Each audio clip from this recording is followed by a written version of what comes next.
समय का थोड़ा ख्याल रखिएगा जयराम जी। ठीक है सर। एक सेकंड। मान्य सदस्यगण, सभा की सहमति हो तो सभा की कार्यवाही समाप्त होने तक समय बढ़ाया जाए। बोलिए। धन्यवाद अध्यक्ष महोदय। सरकार ने ग्रामीण विकास के लिए 9,841 करोड़, ग्रामीण कार्य के लिए 4,776 करोड़, पंचायती राज के लिए 2,144 करोड़ और वन पर्यावरण विभाग के लिए 1,381 करोड़ की मांग रखी है। सरकार ने कल्याण और शिक्षा के बाद 11% राशि को ग्रामीण विकास, ग्रामीण कार्य और पंचायती राज्य के लिए प्रावधान किया है। इस राशि को सरकार अगर खर्च कर पाए तो बहुत बड़ी उपलब्धि होगी अध्यक्ष महोदय, लेकिन विगत वर्ष 13,657 करोड़ की राशि ली गई थी, परंतु खर्च मात्र लगभग 10,176 करोड़ की राशि को खर्च कर पाए थे। यानी कि 3,481 करोड़ की राशि का खर्च नहीं हो पाना दुर्भाग्य अध्यक्ष महोदय। जबकि ये ग्रामीण व्यवस्था की बात है, पंचायती राज की व्यवस्था है। ग्रामीण यानी गांव, और गांव तभी सशक्त होंगे जब उनका जो हिस्से की राशि है वह 100% खर्च हो पाए। बीते वर्ष देश की प्रति व्यक्ति आय 2,28,000 रुपए थी अध्यक्ष महोदय। गोवा में सर्वाधिक 4,61,000 रुपए, वहीं हमारे झारखंड में मात्र 68,612 रुपए थी, जो कि चिंताजनक है।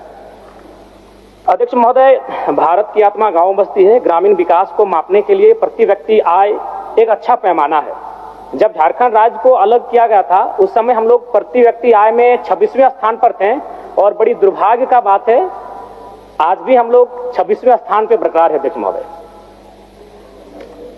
अबुआ आवास योजना के तहत 6,01,135 निर्माण को स्वीकृति दी गई है।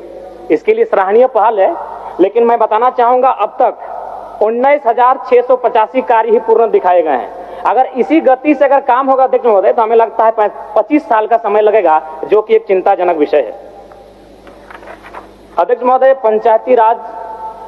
पंचायती राज की स्थापना इसलिए की गई थी ताकि गांवों को सशक्त किया जा सके, ग्रामीणों को सशक्त किया जा सके।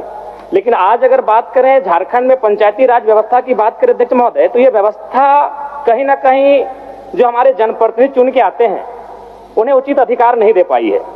संविधान की धारा 243 के प्रावधान के अनुसार 11वीं अनुसूची में सूचीबद्ध 29 विषयों का अधिकार पंचायतों को देना है, लेकिन झारखंड में इन 29 विषयों पर त्रिस्तरीय पंचायती राज व्यवस्था जनप्रतिनिधियों के अधिकार से बहुत दूर रखा गया है। हमारा राज्य संविधान से ऊपर नहीं अध्यक्ष महोदय। अतः मैं आपके माध्यम से सरकार से मांग करता हूं कि जो संविधान अनुसूची 11 में 29 विषय पंचायती राज संस्थाओं को प्रदान किए गए हैं उन्हें पंचायत को मिलना चाहिए। अध्यक्ष महोदय, वन, क्योंकि झारखंड यानी वन एक महत्वपूर्ण अंग है हमारा, और आज अगर बात करें तो 29.81% वन भूमि है, जिसमें शायद अभी हाल में 2% का इजाफा हुआ है। लेकिन अगर घने वन की बात करें, घना जंगल, उसकी प्रतिशत मात्र 3.5 है, जो कि चिंताजनक है अध्यक्ष महोदय।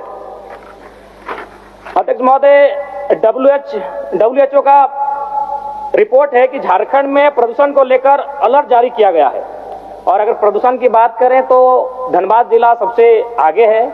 मैं मंत्री महोदया विदुषी मंत्री हैं, मैं इनसे आग्रह करूंगा कि धनबाद, जो कि आपको अर्थव्यवस्था के झारखंड राज्य के दृष्टिकोण से बहुत ही महत्वपूर्ण जिला है, और वह जिला आज कहीं ना कहीं बहुत ही दुखद अवस्था में, इस विषय पर ध्यान दिया जाए अध्यक्ष महोदय। अध्यक्ष महोदय, अगर जलवायु परिवर्तन की बात कहें तो बड़ा चिंताजनक विषय है। ये कहानी जादूगोड़ा की है। यह हमें लगता है अब वह धीरे धीरे विश्व स्तरीय मामला बनने जा रहा है, इसलिए इस मामले को जरा गंभीरता पूर्वक लेने की आवश्यकता है। चूंकि हमारी बड़ी बहन मंत्री महोदया इस विभाग की मंत्री हैं, वो एक स्त्री हैं, शायद भली भांति पीड़ा को समझेंगी। एक सर्वे की रिपोर्ट कहती है कि जादूगोड़ा के लगभग 1 दर्जन गांवों का सर्वे किया गया है। वो सर्वे की रिपोर्ट कहती है कि 47% महिलाएं मां बनने की क्रिया की इच्छा जागृत नहीं कर पाती हैं।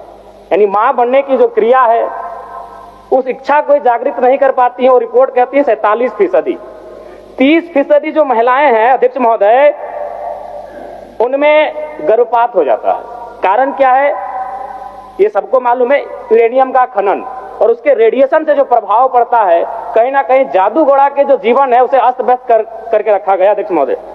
और अध्यक्ष महोदय, ये थोड़ा सा अब शर्म कीजिए या हंसिए या अपने दुर्भाग्य को कोसिए, एक बड़ा विचित्र विषय सामने आता है अध्यक्ष महोदय, जादूगोड़ा की यूरेनियम खानों से निकाला जाने वाला प्रारंभिक ईंधन, जिसे येलो केक भी कहा जाता है, परिशोधन के लिए हैदराबाद स्थित ईंधन प्रक्रिया केंद्र भेजा जाता है, जहां यूरेनियम की छड़ें बनने के बाद शेष रेडियो एक्टिव कचरे को पुनः 1500 किलोमीटर दूर लाकर जादूगोड़ा के गांव में बिखेर दिया जाता है। अध्यक्ष महोदय, ये तो वही हुआ ना कि आप रांची से जाकर धनबाद में केला खरीदें, केला को लाकर रांची में खाएं और फिर छिलका आप धनबाद को सौंप दिए।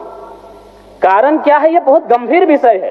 अगर इन विषयों पर हम लोग चर्चा नहीं करेंगे और उन विषयों का समाधान नहीं करेंगे अध्यक्ष महोदय, तो हमारे हिसाब से बहुत ही दुर्भाग्य का विषय अध्यक्ष महोदय। अतः मैं आपके माध्यम से सरकार को ये कहना चाहूंगा कि जादूगोड़ा का जो विषय है अत्यंत ज्वलंत विषय है, इसके निराकरण की दिशा में सदन को, सरकार को बढ़ने की आवश्यकता है। मनरेगा चूंकि एक माननीय सदस्य एक और मौका मिलेगा, और मौका 30 सेकंड मनरेगा बोल के 30 सेकंड दे दीजिए ना। मनरेगा में अभी केंद्र सरकार के माध्यम से 245 रुपए मानव दिवस है और झारखंड सरकार उसमें 27 रुपए एक्स्ट्रा दे रही है, यानी 272। अगर 100 दिन के आंकड़े को ले लिया जाए तो 272 × 100 यानी 27,000 के आसपास होता है। अगर उसे फिर हम लोग 12 महीने होते हैं, अगर 12 महीने से डिवाइड करेंगे तो 2000 से ज्यादा उसका महीने का इनकम होता है। इससे क्या होता है कि नरेगा का काम लोग करना नहीं चाहते हैं, तो जब नरेगा का काम करना नहीं चाहते हैं, यही करप्शन सृजन होता है। क्या करते हैं? वह जेसीबी के माध्यम से काम कराते हैं, फर्जी तरीके से लेबर का रजिस्ट्रेशन करते हैं और यहीं से एक लूप होल मिल जाता है जिनको करप्शन करना होता है। इसलिए मैं ये मांग करूंगा कि जो मनरेगा का विषय है और मजदूरों का जो न्यूनतम दर है, उसे कम से कम एक अकुशल मजदूर का आज के डेट में लगभग 400 से ज्यादा उनका दर है अध्यक्ष महोदय। तो अगर उस दिशा में अगर मनरेगा की योजना को लेकर हम आगे बढ़ेंगे तो शायद मजदूरों के साथ एक न्याय हो पाएगा। धन्यवाद अध्यक्ष महोदय, बहुत बहुत धन्यवाद। विश्व स्तरीय मेडिकल सुविधाओं से युक्त रांची का देवनिका हॉस्पिटल, जहां है neonatal ICU, burn intensive care unit, modular operation theatre, 24/7 emergency trauma service, multi disciplinary ICUs, emergency care, MRI, CT scan, advance cath lab, fully automated path lab, echo, ultrasound, ultra modular patient beds और pharmacy. Devnika hospital and research centre, किफायती दर पर विश्व स्तरीय इलाज, ancillary Chowk, Tupudana industrial area, Ranchi.